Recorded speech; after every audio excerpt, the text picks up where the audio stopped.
All right. The name is Dale. Want to do a retro review of the Alkaholiks, the Licks. Their album is 21 and over. This album review is done on behalf of Audio Liquor. All right. The Alkaholiks, the Licks, they have 5 group albums together. And Tash, who is one of the members of the Alkaholiks, has 2 solo albums. And the members consist of Tash, like I said, who is an MC, who's a rapper. You got J-Ro, who's an MC, the rapper. Then you got E Swift, who's a producer slash DJ slash rapper, because he gets busy on the mic too every now and then. And my first time hearing the Alkaholiks was on a King T song called I Got It Bad. He even had a video for it, and they was in it, of course. That's my first time being aware of who they were, and I was highly impressed with them on the song. I love the song, and that's from King T's classic, in my opinion, Trifling album. I love that album. It's very underrated. When people talk about classics, they never mention King T's Trifling album. I'm probably going to do a retro review of that joint sometime in the future because it deserves its props. And I actually saw E Swift before that without even knowing. He was actually the DJ in King T's video Rough Rhyming, which predates that. But then I didn't know who he was. You know, the video was set with King T rapping on stage and E Swift was the DJ. And the Alkaholiks album 21 and over dropped in 1993. They was on Loud Records. They were one of the beginning acts to be on Loud Records. I think they might have been the second or third group to get signed to Loud Records.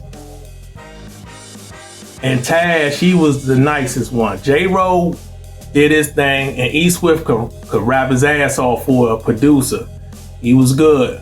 But Tash was that guy. He was the one that stood out, and it was no surprise that like in the late 90s, he dropped a solo album, which is called Rap Life, which was solid. It had some bangers on there, but it wasn't great by no means. Thought it would be better, but anyway. So the Alkaholiks, being from the West Coast,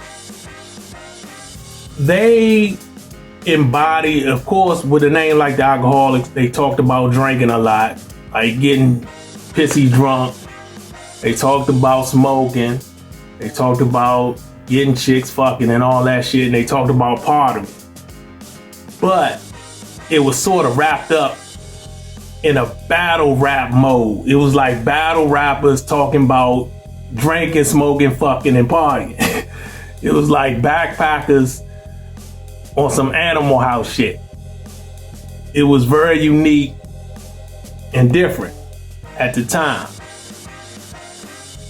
Because usually when you had like people who rapped about partying, they was considered like happy rappers, not really considered lyrical or somebody that will beat you in a battle per se. And if you had somebody that was from the West Coast in that era, in that time, usually they was either gangster or considered like pop crossover. You know, you had like Pharcyde before the Alkaholiks, but you didn't get this combination of skills. Like they used a lot of clever punchlines and metaphors, but it was all wrapped up in drinking and party. So I'm gonna go through some of the songs that's on the album.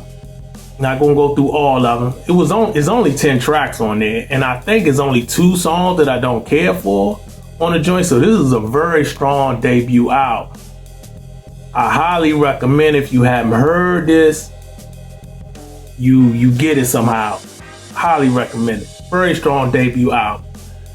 I think this is their best album. Even though their second album, Coast to Coast, is a very good album too, I don't think it's as good as this one, their first joint.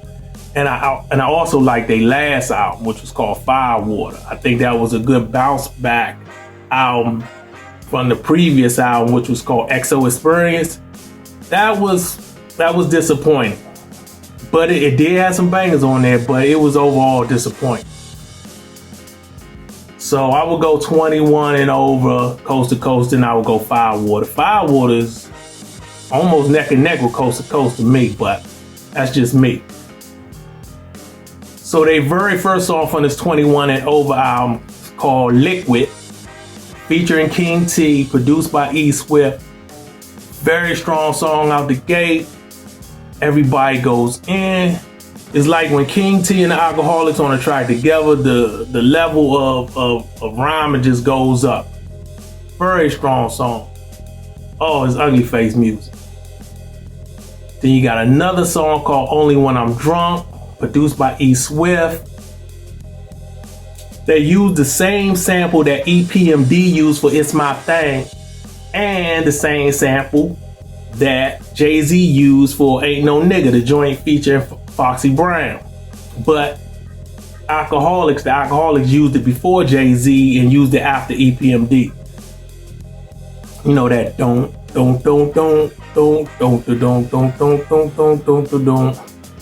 banging song.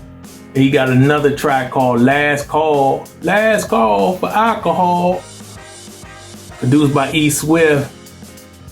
Joint is a banger. Man, ugly face music. Love the production. Them niggas go in. I think they did like if I recall, they had like 2 videos in one, like they used to do back in the day and shit. Used to love that shit. So their very first single was called Make Room, and I'm gonna talk about that song a little later. And then they came in at the very end with Last Call.